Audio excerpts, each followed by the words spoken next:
paz e a graça seja com todos vocês que acompanham o nosso canal Evangelho da Graça. E a mensagem que deixaremos hoje para a meditação de todos se encontra no livro de Mateus, no capítulo 5, a partir do verso 13, que diz: Vós sois o sal da terra, e se o sal for insípido, ou seja, se ele perder o seu sabor, com que se há de salgar?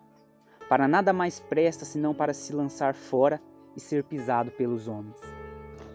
Spurgeon diz que não somos o caramelo da terra, mas o sal da terra, algo que o mundo deseja cuspir e não engolir. E assim deve ser o cristão nesse mundo.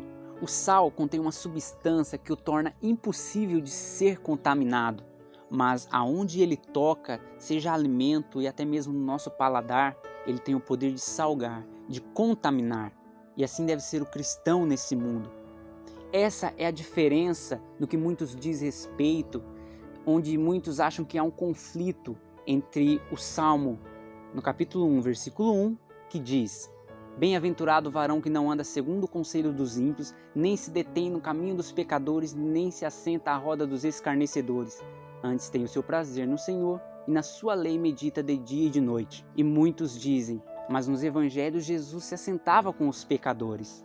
E nessa passagem que se encontra em Mateus, no capítulo 9, a partir do verso 11, diz: E os fariseus, vendo isso, disseram aos seus discípulos: Por que come o vosso mestre com os publicanos e pecadores?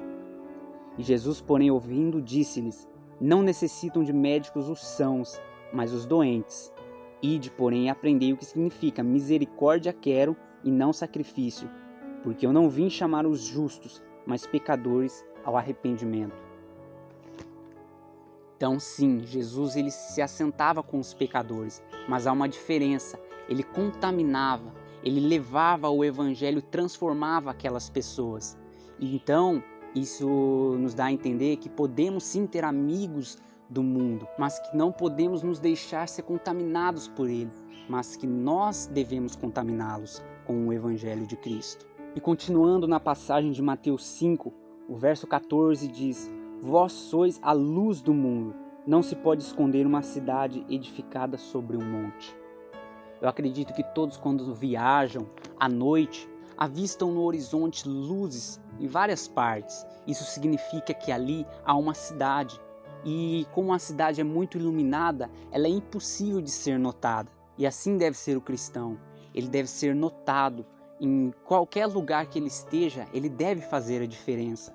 Há muitas perguntas entre os jovens no que diz respeito aos lugares onde podemos ir, as coisas que podemos falar, as coisas que podemos fazer. E a única dica que podemos falar é: Jesus faria tal coisa, Jesus iria a tal lugar, Jesus diria essas palavras, porque Jesus, quando ele se assentava com os pecadores, ele fazia a diferença. Ele era notado pelo que ele fazia e não era contaminado com os outros. E isso nós vemos na palavra de Deus em Atos, no capítulo 11, que diz que em Antioquia foram pela primeira vez os discípulos chamados cristãos. Por que isso? Porque as pessoas viam neles atitudes que eram parecidas com a de Cristo. E o versículo 15 diz: Nem se acende a candeia e se coloca debaixo do alqueire, mas no velador, e dá a luz a todos os que estão na casa. Assim resplandeça a vossa luz diante dos homens, para que vejam as vossas obras, glorifiquem a vosso Pai que estás nos céus. Então que nós cristãos, principalmente nesses momentos difíceis que estamos vivendo, possamos fazer a diferença, se apartar de todo esse mal existente na cristandade e fazer a diferença para que o nome de Deus seja glorificado. Fiquem com essa palavra, se inscreva no nosso canal se você ainda não for inscrito, não deixe de curtir os nossos vídeos e, se Deus permitir, até um próximo vídeo.